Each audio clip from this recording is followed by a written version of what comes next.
First, I just want to say that I'm really excited to be here. I have a lot of friends and colleagues and people I admire that have spoken at this conference, including Laura, who spoke earlier and stole the whole second half of my talk. So this will be pretty short. So I'm Kevin Stewart. I'm at KStewart on Twitter. I am VP of Engineering at Fastly. I've held that role at several other companies as well. And I want to give you a little context behind this talk, Suplexes and Superpowers. My first talk was at AlterConf in Seattle back in 2015. And I gave a talk called Managing While Black, where I talked about diversity and inclusion.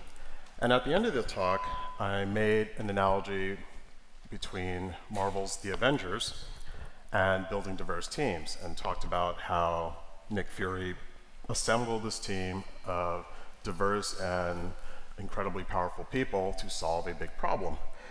And at the end of that talk, the organizer, Ash Dryden, came up to me and said, I would pay good money to hear you give a whole talk just on superheroes and how it relates to engineering leadership. And I said, me too.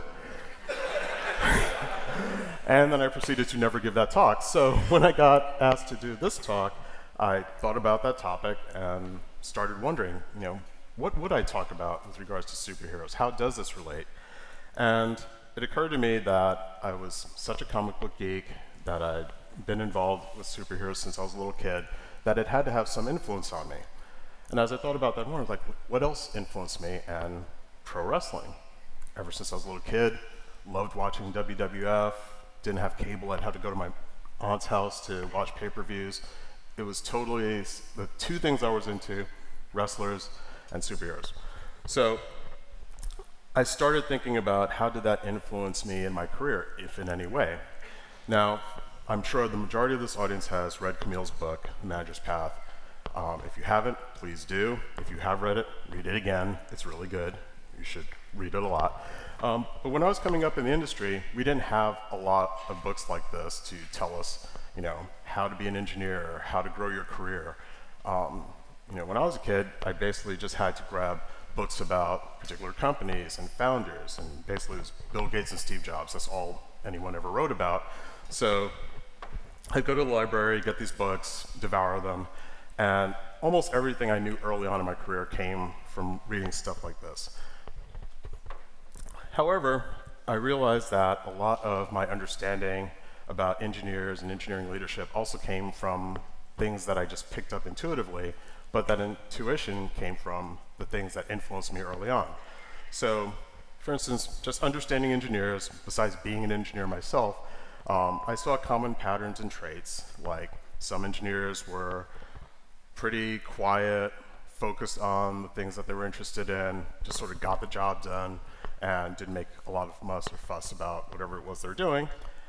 Other engineers were a little bit more flamboyant and, liked to talk a good game, talk about all the cool stuff they were going to do, and there's a wide range of personalities in between.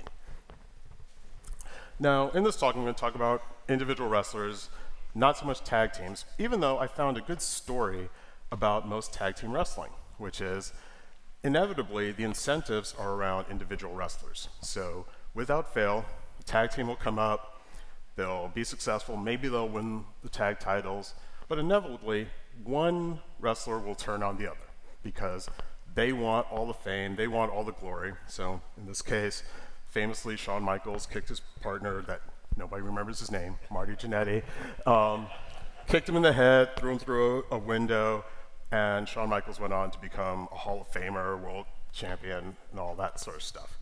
And that story repeats itself over and over again. In more modern times, the Shield was this awesome force, and in this particular case, one person turned on the other two, but all three of them ended up splitting up, having successful individual careers, and becoming world champions.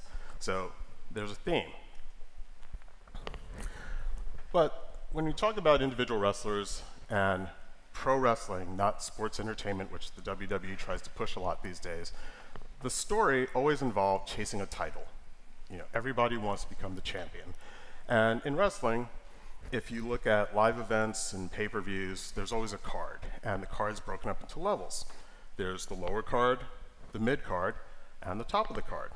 And usually in each one of those levels, there's also a championship that can be attained, and the goal for most wrestlers is win the championship for their card.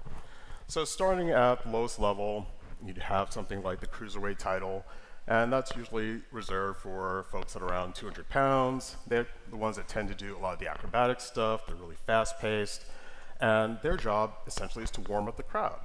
But no matter how good you are at that lower card, there's a ceiling. You can win the title, but you probably won't get too far unless you're really, really good and break through to the mid-card. Now, the mid-card actually is where most wrestlers spend the bulk of their career. They're generally considered the workhorse wrestlers. They can put on a great show, they give promos, they can tell a story through their action. And if you get really good at the mid-card, you might eventually move into the heavyweights, but you can spend a good bulk of your career as a mid-card wrestler and be really, really successful. This may sound familiar to some engineering leaders in here. But the real goal for most folks is to get to the top of the card, become the heavyweight champion. And this is where things get a little bit more complicated, because some of us, in fact, the hardcore wrestling fans, believe people should work their way up, earn their right to become the world champion. And then there are those that somehow get to that level, and nobody quite figures out how they got there, because maybe they're not that good a wrestler. For example,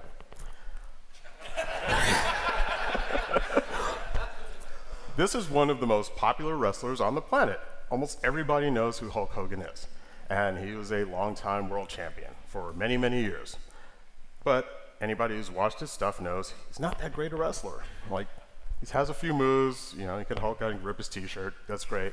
But no one would ever say that Hulk Hogan was one of the best wrestlers. So how did he become champion? Well, he had a few other attributes. He actually was good on the mic. He knew how to give a promo. For the folks at more the corporate side of things, he was a draw. He could actually get people to come out and go to live events, which made money. Very important. He also sold a lot of merchandise. People bought his t-shirts and headbands and plushie figures and everything. That was important. And you've seen that repeated a lot in wrestling, where there's the diehard fans and people that they want to push, and then the folks that the company pushes that they don't think are worthy. And this is true in a lot of different fields. When you see things like this, you should be wondering, well, what is it that I'm missing that this person's bringing to the table? Now, that said, being the champion is not the most important thing. There are other wrestlers, for example, Roddy Piper, one of my favorites. The cool fact about Roddy Piper is that he's never held a world championship. He's held a few mid-card championships. He's equally as famous as Hulk Hogan, but never was world champion. So what was cool about Roddy Piper? Well, he knew how to make an impact. Like that. He was great on the mic. He could work in the ring. He can give great promos. He sold a ton of merchandise. He made a ton of impact in the industry without ever being the world champion.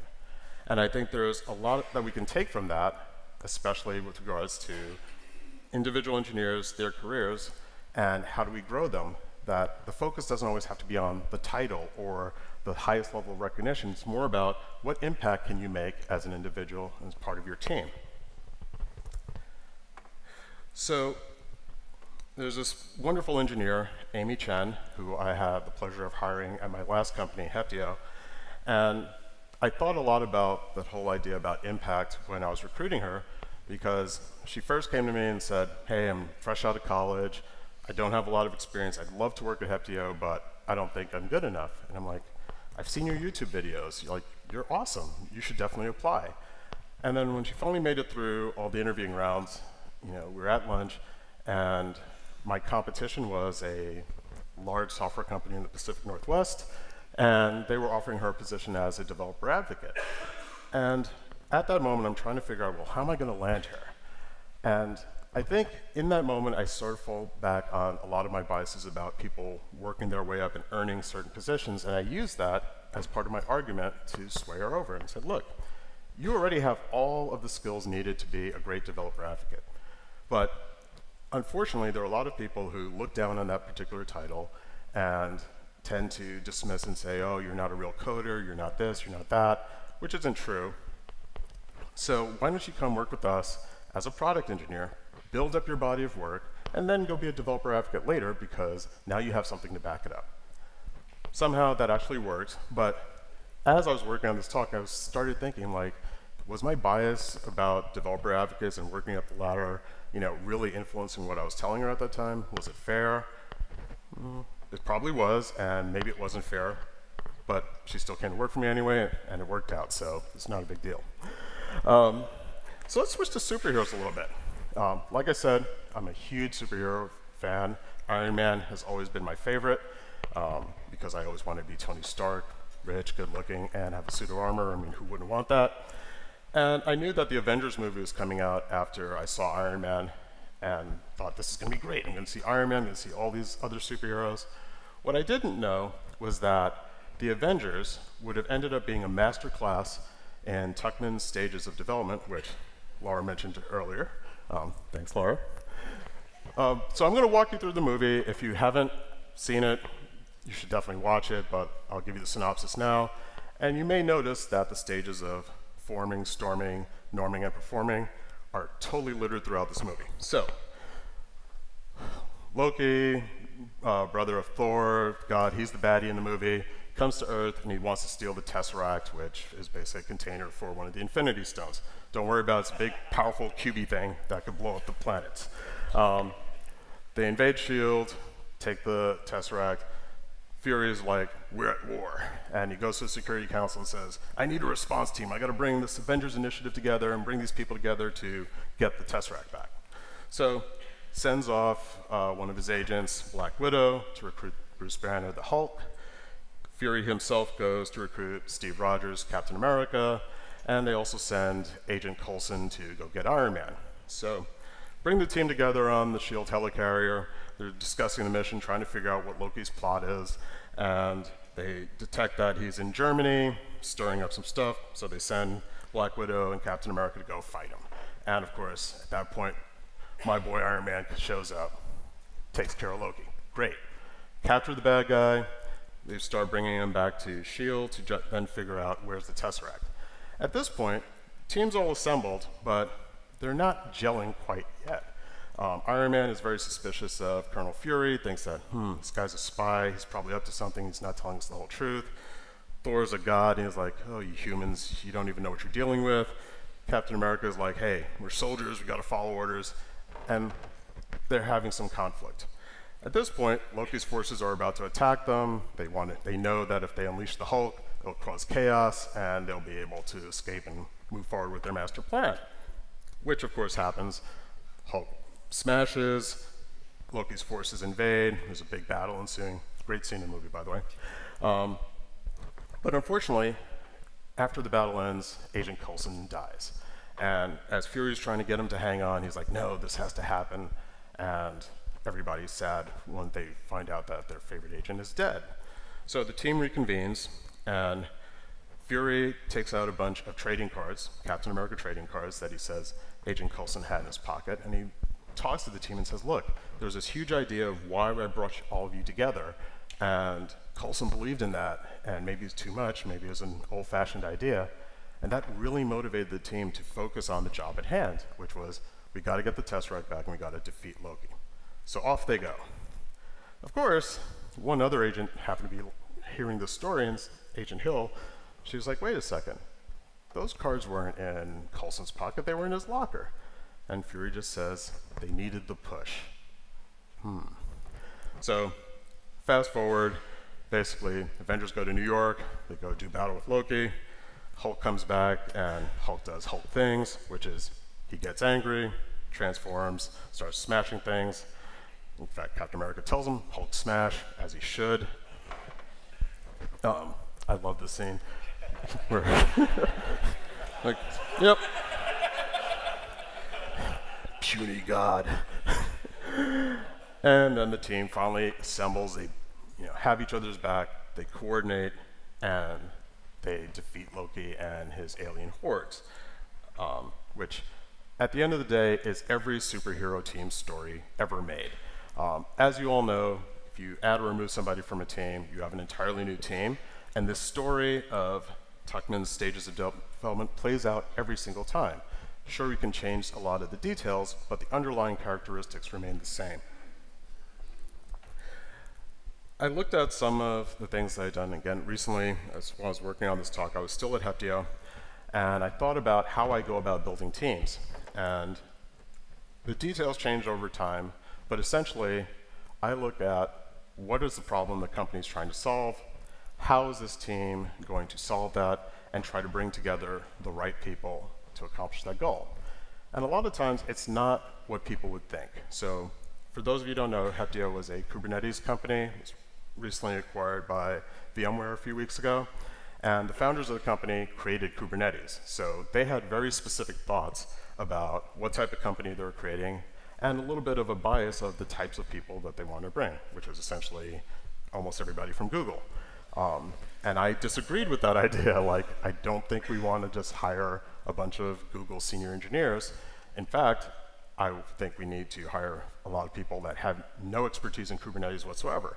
Let's bring some new folks into the fold and bring some new thinking into the things that we actually do. And this extended even into engineering leadership, which really got me in trouble.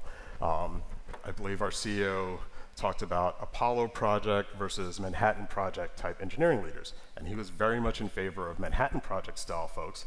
And he kind of condemned me to being an Apollo project style person, which I take great pride in. And every time I tried to bring an engineering leader in, they fell more into that Apollo project style, which didn't resonate with him. But my thinking was, we're competing with cloud providers, we're a small company, we have to think differently about the team that we're building and how we're going to accomplish our goals. And again, Heptio is a 2-year-old company. They just got acquired. Everybody made a lot of money, which I think was a goal. So the goal that was established for that company was achieved, and a lot of it was achieved by bringing together the right team to accomplish the right tasks. I made okay money. I didn't make a lot of money. So I think there was something to be said there about what my intuition told me, and a lot of that intuition can be traced back to some of the things that I picked up from, yes, the Avengers or Justice League, probably X-Men. Same stories, same goals, same approaches. So, only the way I can think of wrapping up a story about superheroes is with Stan the Man Lee, unfortunately, who passed not too long ago. But he's created so much in terms of new characters, new stories, new adventures for folks that have inspired a lot of people.